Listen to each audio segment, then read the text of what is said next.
এর থেকে বাঁচার জন্য চিকিৎসার আড়ালে তিনি কি সাময়িকভাবে অনেক দূরে সরে গেলেন, যাতে ইডি সিবিআই কোনো চরম পদক্ষেপ নিতে গেলেও তাকে খুঁজে না পাওয়া যায়? দেখুন, জনগণ প্রচুর ভোটে জেতানো মানে এটার অর্থ তা নয় যে চুরিটা চুরি হয়নি, দুর্নীতিটা দুর্নীতি হয়নি। তাহলে ওই অঙ্কের ধরলে, আমি ওই গ্রস পাটিগণিতের অঙ্কে ধরলে এন্টার ক্যাবিনেটটাই তো জেলের ভিতরে চলে যাওয়ার কথা। আমি নিজে অতিষ্ঠ, আমি আমি আমি ক্লান্ত।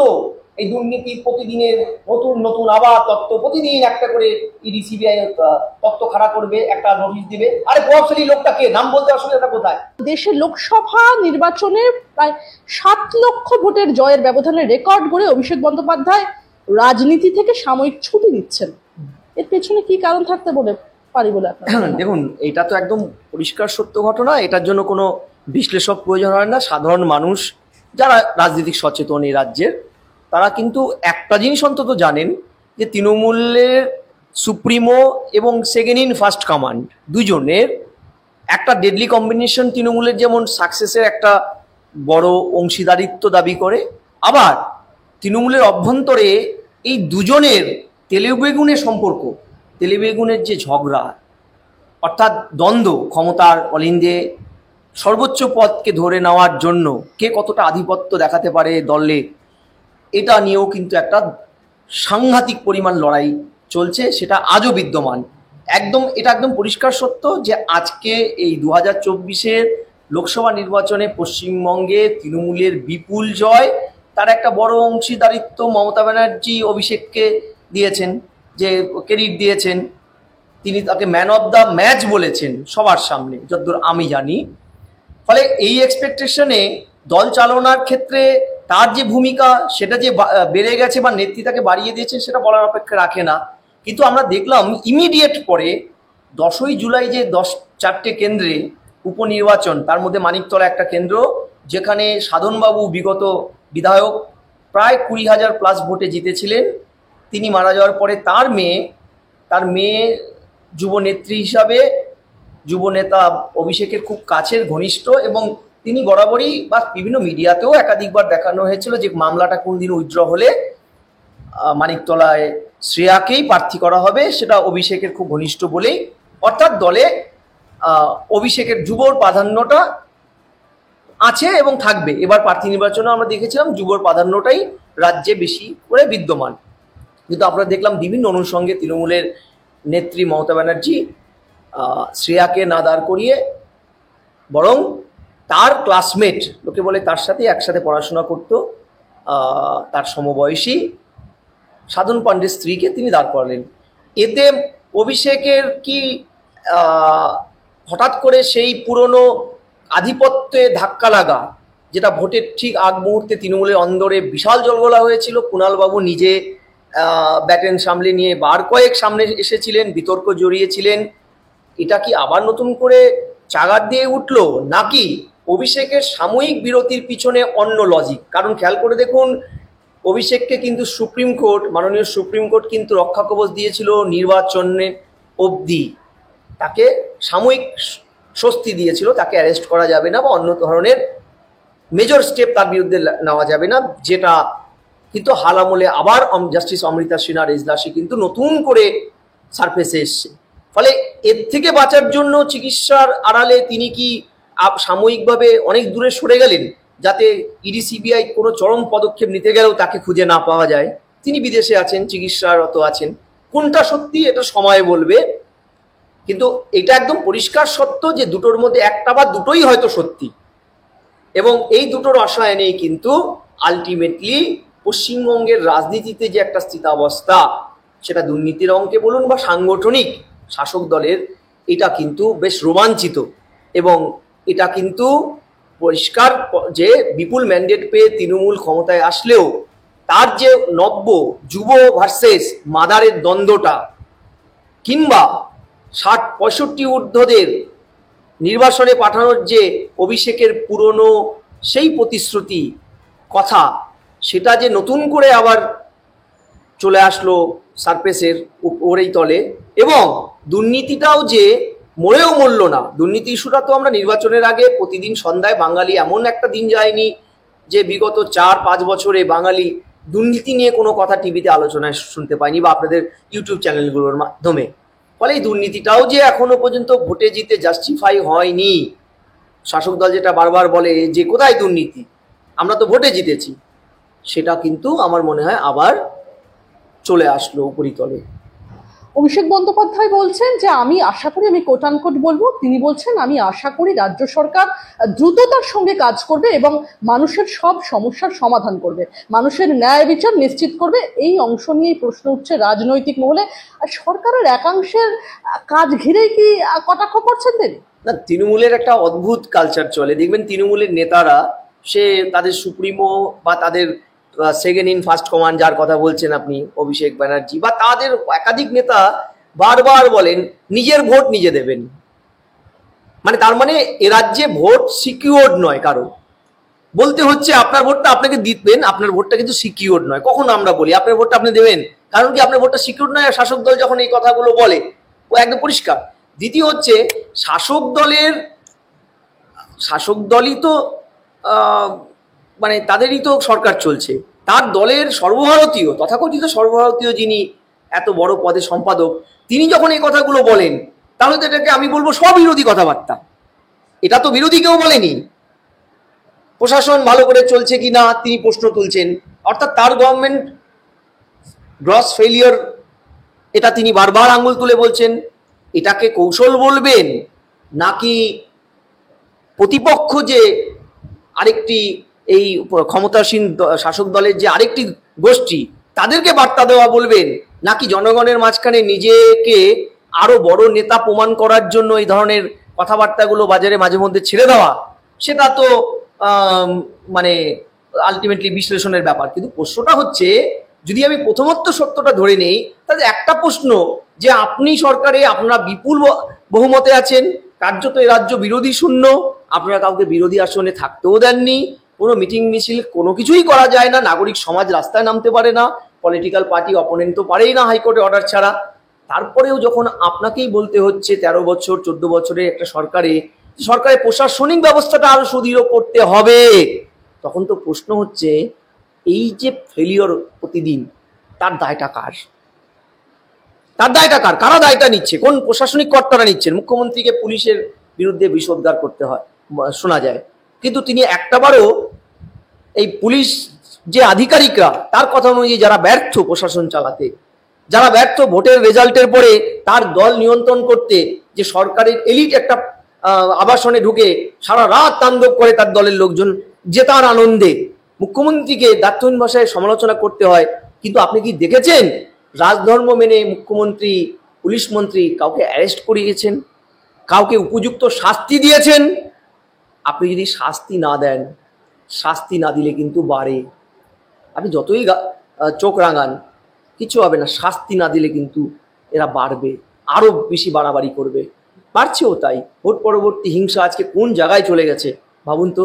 ভোটের পরে কত মানুষ খুন হয়েছে, সেটা যে দলেরই হোক, তৃণমূলেরও তো খুন হয়েছে গোষ্ঠী কন্দলে একাধিক নেতা। ফলে এইটা কিন্তু সাংঘাতিক একটা ট্রেন্ড। তাহলে আইনের রক্ষক যারা বলছেন বা কোথাও গিয়ে এই পুলিশ প্রশাসন, তাদের বিরুদ্ধে দৃষ্টান্তমূলক একটা শাস্তি আশা করছে আমজনতা? একদম।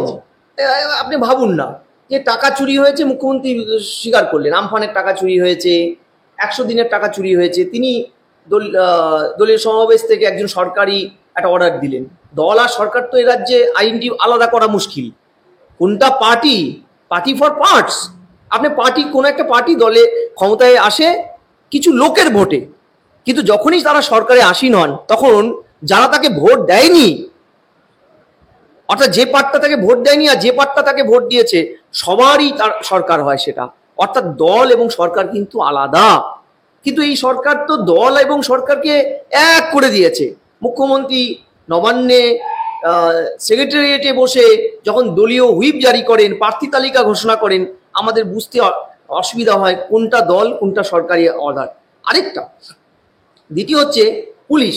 আপনি ভাবুন, করাপশন হলে পরে রাজ্যের মুখ্যমন্ত্রীকে বলতে হচ্ছে টাকা রিটার্ন করে দিন। আরে টাকা চুরি হয়েছে যেটা প্রমাণিত, টাকা রিটার্ন করলে কি তার শাস্তি মুকুব হয়ে যায়? এটা হয়? তাকে তো টাকা রিটার্ন করতেই হবে, তারপরেও টাকা চুরির দায়ে তাকে শাস্তি পেতে হবে। এটা আমার সংবিধানের কথা।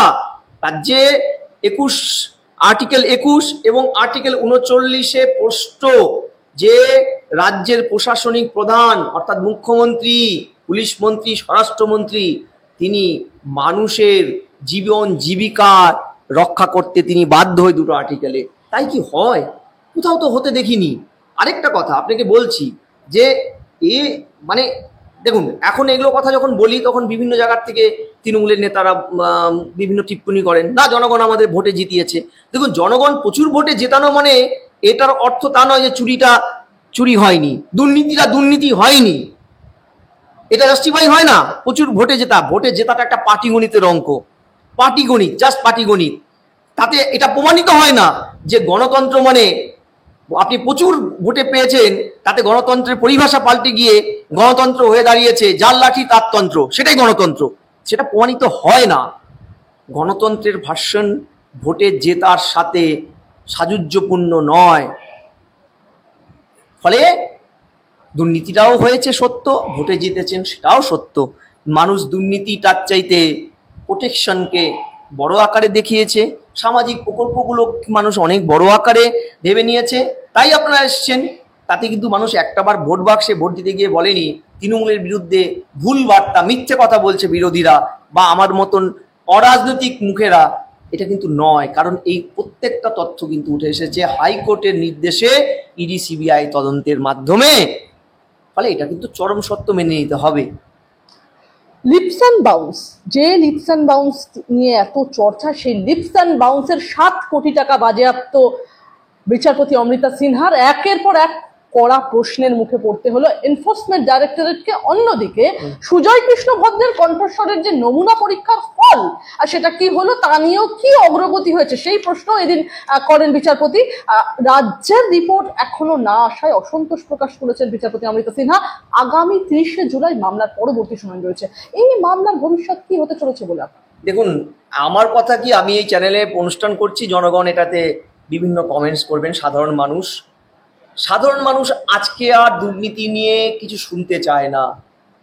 এই আমরা বীতশ্রদ্ধ, কত মাস কত বছর গঙ্গা দিয়ে কত জল বয়ে গেছে।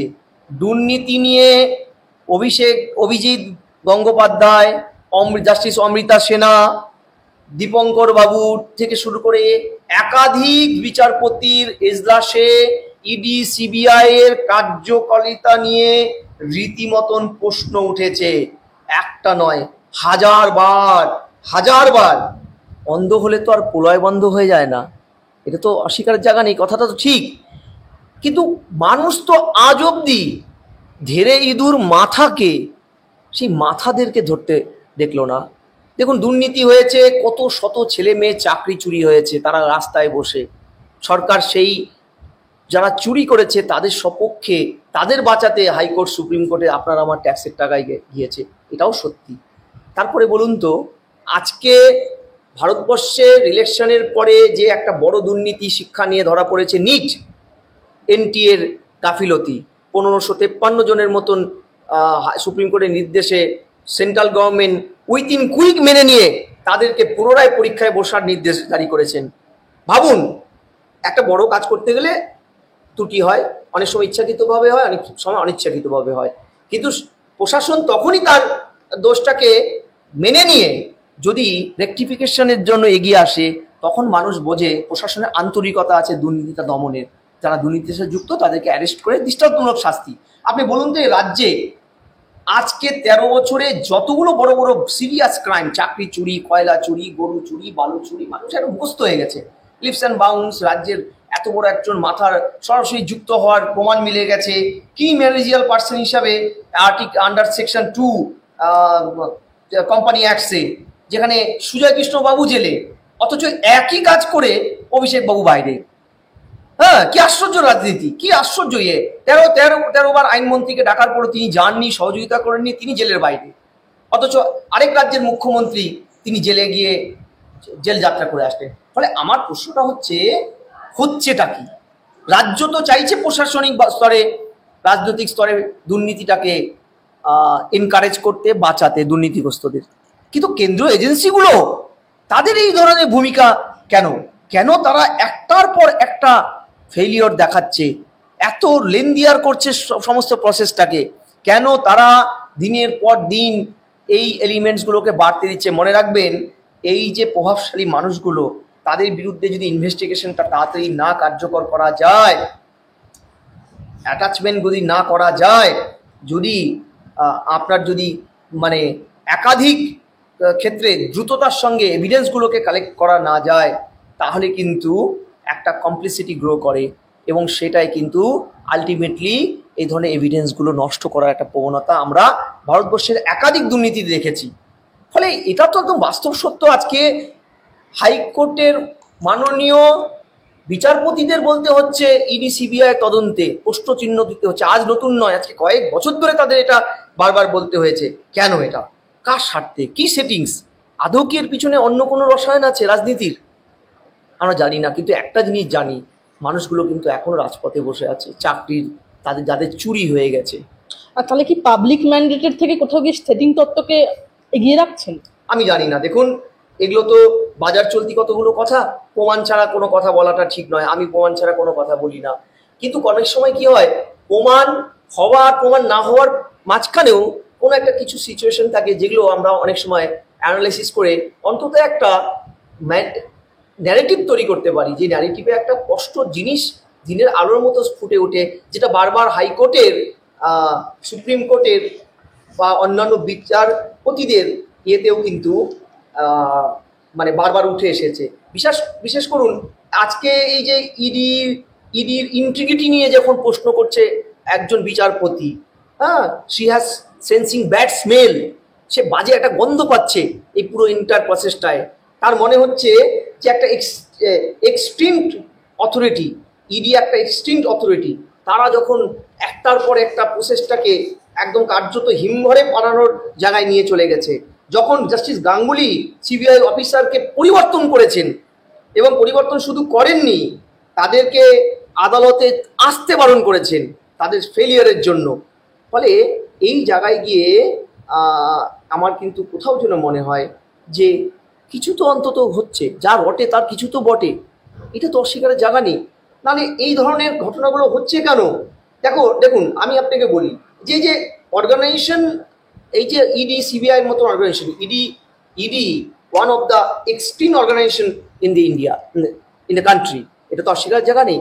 তারা যখন এই ধরনের কাজগুলো করছেন এবং পলিটিক্যাল ডিভিডেন্ড দিচ্ছেন কোনো একটা মানুষকে, একটা দলকে, নির্বাচনে বলুন বা অন্য কারণে বলুন, একের পর এক, তখন তো প্রশ্ন জাগে আমাদের সাধারণ মানুষের মনেও যে কিছু কি আছে।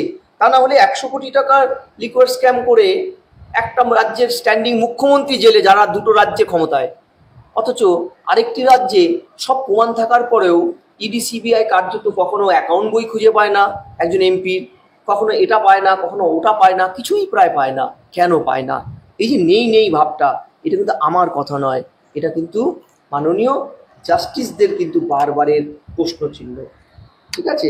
হ্যাঁ, ফলে আমি আপনাকে একদম পরিষ্কার বলছি যে দেখুন, এই ঘটনাগুলো কিন্তু মানুষ এখন তিথি বিরক্ত, মানুষ আর নিচ্ছে না ভালোভাবে, মানুষ মানে হতাশায় ভুগছে। আপনি দেখবেন আপনাদের এই অনুষ্ঠানটা যার রিভিউ আসবে, তাতেও মানুষের গ্রস একটা পারসেপশন উঠে আসবে যে কিচ্ছু হবে না আলটিমেটলি, কারণ এখানে অনেক উঁচু লেভেলের পলিটিক্যাল ক্যালকুলেশন হয়ে গেছে, যেই পলিটিক্যাল ক্যালকুলেশনে এই ধরনের তদন্তগুলো, চাকরি চুরি বা অন্য দুর্নীতির তদন্তগুলো কিন্তু আর হয়তো দিনের আলোয় কোনোদিন বেরিয়ে আসবে না, নোবেল চুরি যাওয়ার মতন। তাহলে প্রশ্ন উঠছে, এই দুর্নীতি কি কোথাও গিয়ে পরিকল্পিত? দেখুন, পরিকল্পিত, এটা আমি তো বারবার বলছি যে দুর্নীতির ধারাগুলো, রাজ্যের যতগুলো দুর্নীতি হয়েছে লাস্ট 13 বছরে, 43টা দপ্তরে, কার্যত সব দপ্তরেরই দুর্নীতি এখন মোটামুটি দিনের আলোর মধ্যে চলে এসেছে। প্রত্যেকটা দুর্নীতি অর্গানাইজড, ওয়েল অর্গানাইজড। এখানে উপর থেকে নিচ অব্দি আমলা, পলিটিশিয়ান থেকে শুরু করে প্রত্যেকে যুক্ত, এবং এত সূক্ষ্ম তৎপরতায় এই দুর্নীতিটা হয়েছে, এবং প্রত্যেকটা দপ্তরের দুর্নীতির এত সুন্দর সিমিলারিটি যে এটা সূক্ষ্মভাবে অর্গানাইজ হয়ে ছাড়া আনঅর্গানাইজ ওয়েতে বিচ্ছিন্নভাবে এটা করা একদম ইম্পসিবল বলে আমি মনে করি। এবং দুর্নীতির এইটা চালচিত্রে ইডি সিবিআইয়ের একাধিক নোটিশে, একাধিক চিঠিতে আমরা দেখেছি এই দুর্নীতিটাকে তারা আখ্যায়িত করেছেন বটানিক্যাল গার্ডেনের মতন, যার শাখা পোশাখা কোথায় এত সহজে তার তল পাওয়া মুশকিল। এটা আমার নয়, ইডি সিবিআই। আপনার খেয়াল নেই সিবিআই অফিসাররা পুরো পুরো দুর্নীতি 77 পৌরসভার দুর্নীতি নিয়ে রাজ্যের যখন হলফনামা দিচ্ছেন, তখন তারা হাইকোর্টে বলছেন মাননীয় বিচারপতিকে যে এই দুর্নীতির তল কোথায় স্বয়ং ভগবান শ্রীরাম আর শ্রীকৃষ্ণ হয়তো জানেন, আমরা জানি না, আমরা তল খুঁজে পাচ্ছি না। ফলে এই অতলে হারিয়ে যাওয়া দুর্নীতি, এটা তো অর্গানাইজড ইয়ে ছাড়া না হতে পারে না, প্রশাসনের মদত ছাড়া হতে পারে না।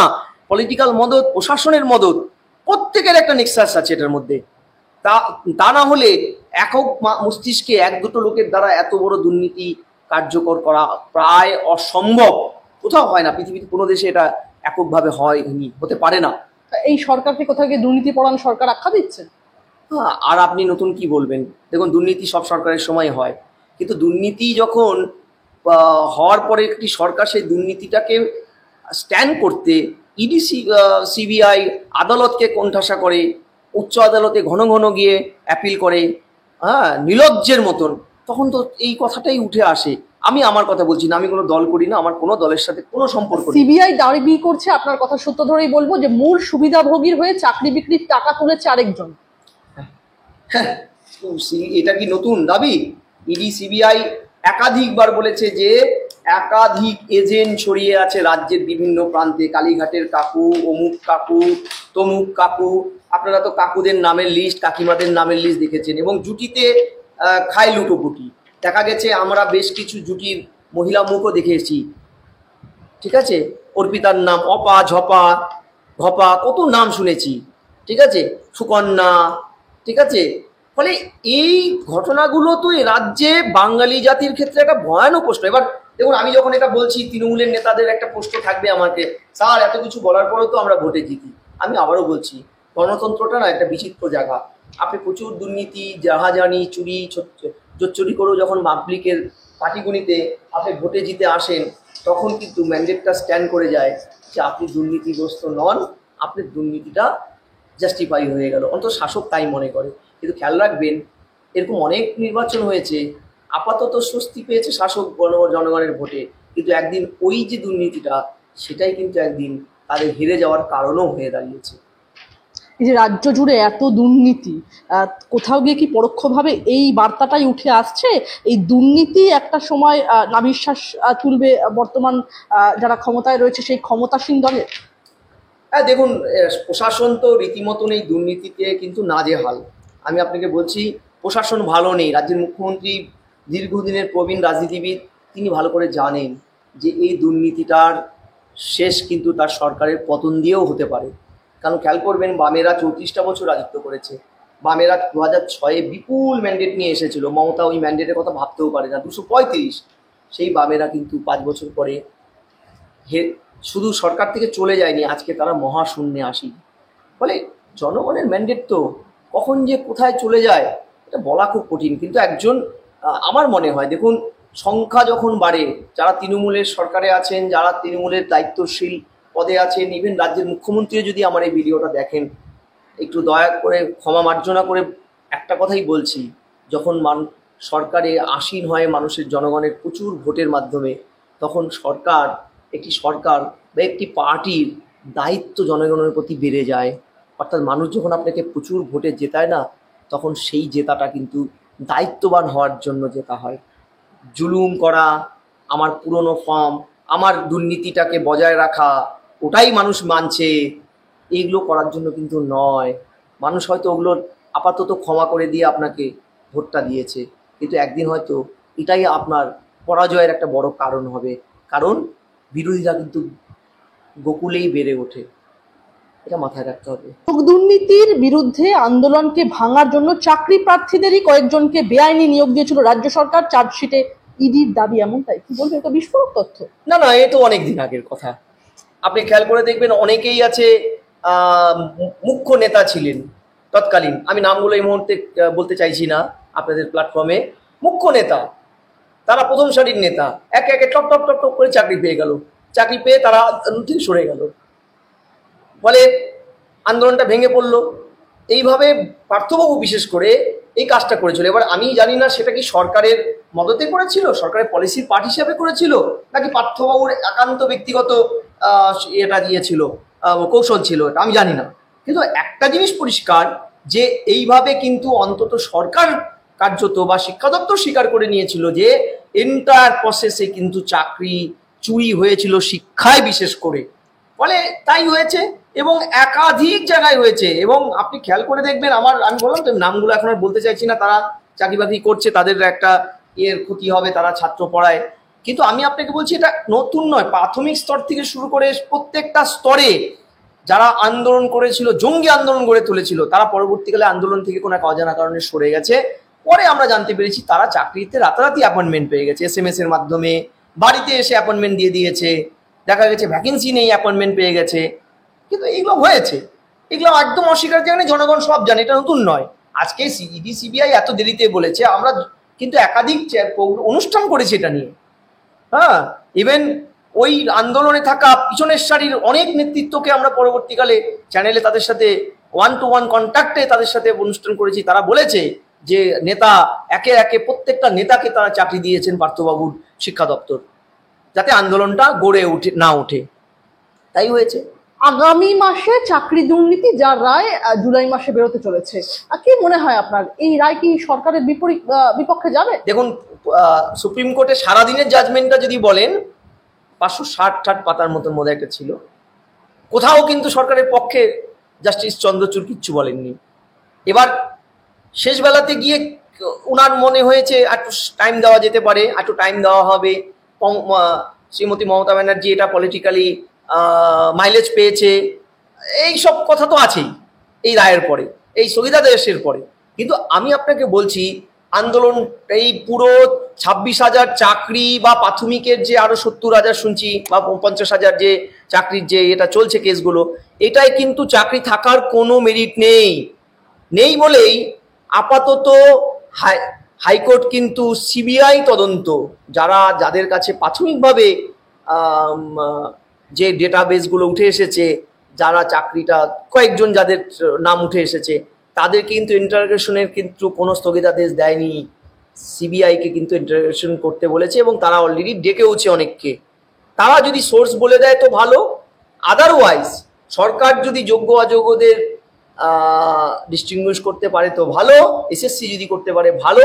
তা না হলে আমি আপনাকে পরিষ্কার বলে দিচ্ছি, চোর ধরা পড়বে কিনা সে তো পরের ব্যাপার, নাও ধরা পড়তে পারে, কিন্তু এই 26,000-এর মধ্যে যারা যোগ্য আছে, অযোগ্যদের সাথে তাদের ডিফারেন্সিয়েট না করতে পারলে, আলাদা করতে না পারলে বা না করলে যোগ্যদেরও চাকরিটা চলে যাবে, টিকবে না। এতে ভবিষ্যৎ কিন্তু হয়তো কিছুদিন রিলিফ পেলো, একটু এক্সটেনশন পেলো, আলটিমেটলি টিকবে না কিন্তু ওদের চাকরিটা। এরপর আগামীতে আর কি কি দুর্নীতির খবর সামনে আসতে পারে বলে আপনার মনে হয়? কি বলছেন, এই তো দুর্নীতি, 43টা দপ্তর সবটাই তো দুর্নীতিগ্রস্ত, আর কি বাকি রইলো? কিছুই তো বাকি নেই। এবার দুর্নীতিগুলো যারা করেছে, দুর্নীতির সাথে যুক্ত যারা, প্রত্যেকটা দুর্নীতিতে হাইকোর্টের তত্ত্বাবধানে দ্রুত শাস্তি পাবে, এটাই পশ্চিমবঙ্গের মানুষের দাবি। দেখুন, পশ্চিমবঙ্গের মানুষ কিন্তু এখনো আমি বলছি অনেক স্থিতিশীল, ধীর স্থির। আমরা রাজনীতির সহিষ্ণু, দলটা হয়তো একটা দল হয়তো সহিষ্ণুতা দেখায় না গণতন্ত্রে, কিন্তু মানুষ কিন্তু সহিষ্ণু। তা না হলে এত দুর্নীতির পরেও মানুষ কিন্তু তৃণমূলকে ম্যান্ডেট দিয়েছে তার সামাজিক প্রকল্প বা অন্যান্য দৃষ্টিকোণের নিরিখে। ফলে বুঝুন, মানুষ কিন্তু কনসাস। তারপরেও যদি শাসক দল তার দায়িত্বটা না বোঝে, তাদের ভুলগুলো না বোঝে, মানুষ তার জবাব দেবে পরবর্তীকালে। বাংলায় এত দুর্নীতির প্রভাবে, এত দুর্নীতি রাজ্য জুড়ে আমরা দেখছিলাম, নির্বাচনের আগে প্রতিষ্ঠান বিরোধী হাওয়া চলছিল রীতিমতো। এর প্রভাব, এই দুর্নীতির প্রভাব কেন ভোটের ফলাফলে পড়লো না বলে আপনার মনে হয়? আমি তো আপনাকে বললাম, ভোটের ফলটা পাটিগণিত।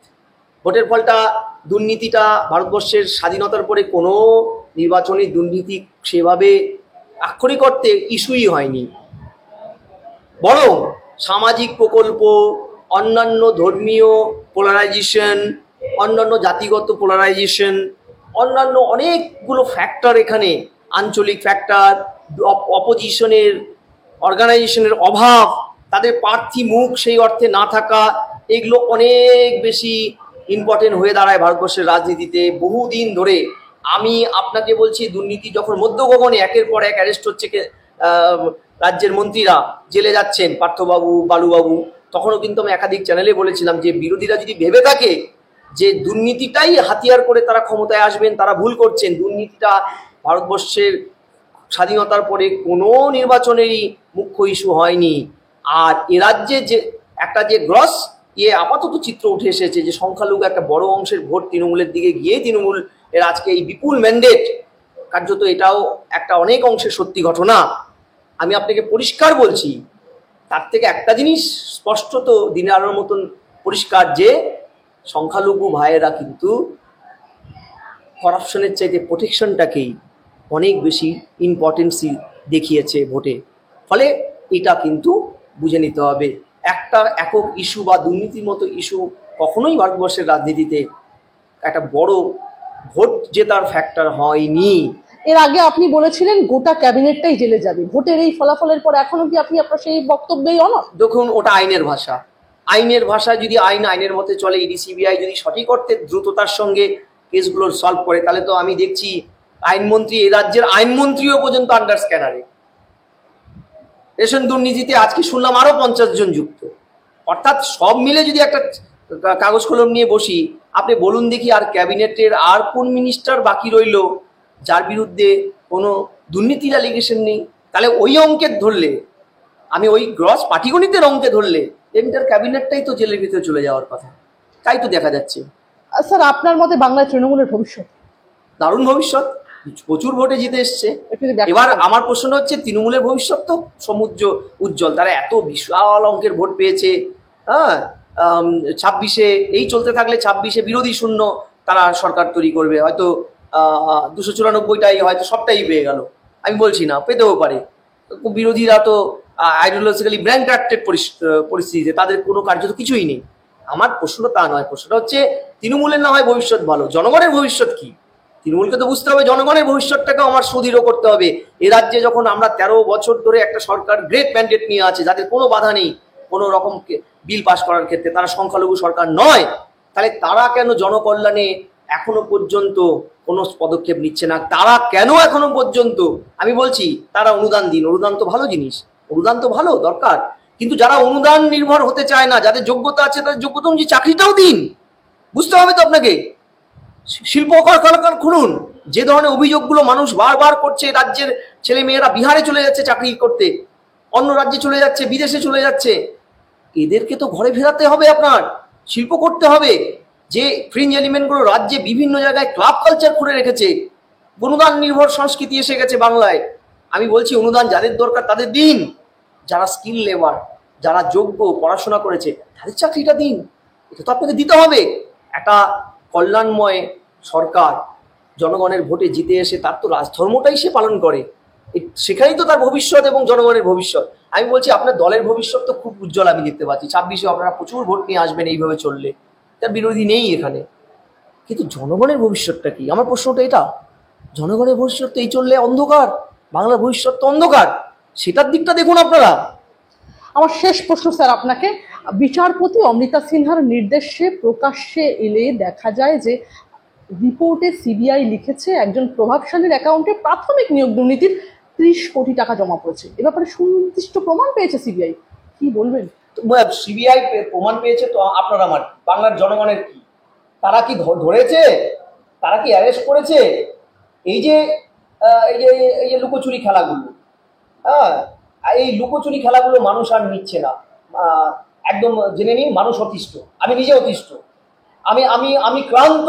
এই দুর্নীতি প্রতিদিনের নতুন নতুন আবার তত্ত্ব, প্রতিদিন একটা করে ইডি সিবিআই তত্ত্ব খাড়া করবে, একটা নোটিশ দিবে। আরে প্রভাবশালী লোকটা কে? নাম বলতে অসুবিধাটা কোথায়? হ্যাঁ, প্রভাবশালী লোকের 30 কোটি, 40 কোটি, 50 কোটি, 500টা অ্যাকাউন্ট, এই সেই 600 পৃষ্ঠার সম্পত্তির খতিয়ান। তারপরেও আমি বলছি ইডি সিবিআই তাহলে চুপচাপ বসে আছে কেন? এটা আপনার আমার যদি হতো এতদিনে আমি গাড়োতে থাকতাম না। আমার প্রশ্নটা হচ্ছে, একটা দেশে তিনি প্রভাবশালী আপনি বলে নিচ্ছেন, আর তার জন্য একটা ভিন্ন না যে তার নামটা বলা যাবে না, তাকে অ্যারেস্ট করতে পারবেন না, দিনের পর দিন তাকে প্রশ্রয় দেবেন, এই প্রশ্নগুলো চলতে পারে না। আমি সাধারণ মানুষ হিসেবে একটা প্রশ্ন করছি আপনার চ্যানেলের মাধ্যমে, আপনার চ্যানেল খুব পপুলার, অনেক লোকের কাছে পৌঁছয়, যে শুধু প্রভাবশালী, শুধু প্রতিদিন সন্ধ্যাবেলা ওই একটা করে চিঠি আপলোড হবে ইডি সিবিআই দ্বারা, এবং সেখানে একটা বোম ব্লাস্ট হবে, মানুষ ইয়ে হবে, কিছু আশা জাগবে, তারপর হতাশ হয়ে যাবে। আলটিমেটলি হচ্ছেটা কি? এটা শেষ কোথায়? সাইনি ঘোষ পঞ্চায়েত ভোটের আগে দুর্নীতির দায়ে তাকে ডাকা হলো, তারপরে আর ডাকলেন না কেন? তিনি কি রক্ষা কবচ নিয়ে বসে আছেন? যতদূর জানি আমি না। মলয় ঘটককে অ্যারেস্ট করছেন না কেন? 13 বার আপনাদের ডাককে প্রত্যাখ্যান করেছেন উইদাউট এনি কজ।